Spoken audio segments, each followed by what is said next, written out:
Nelson's column stands in the middle of Trafalgar Square.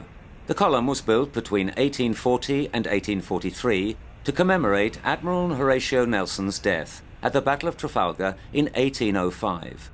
The square is a focal point for the city as roads lead off it in all directions. And it's where people gather for the New Year's celebrations. Buses are a pretty good way of getting around central London, and you also get a great view from the top deck.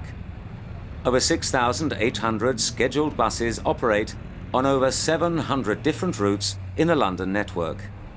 In a year, this network carries over 1.8 billion passenger journeys.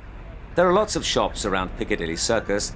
You'll recognize it by the statue of Anteros, or Eros as people call it, on top of the memorial fountain.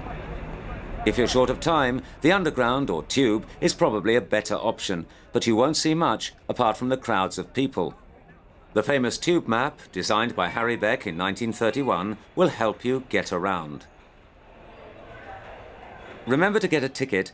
It's a £50 fine if you don't. The iconic Tower Bridge is worth a visit inside. You can walk across the top, connecting part, and see most of London, spending less than you would on the London Eye.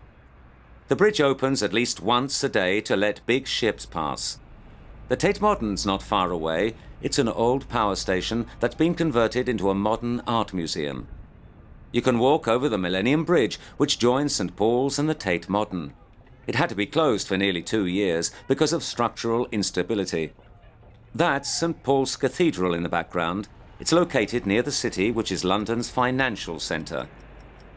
The city is also called the Square Mile because it's concentrated in a very small area towards the east of the capital.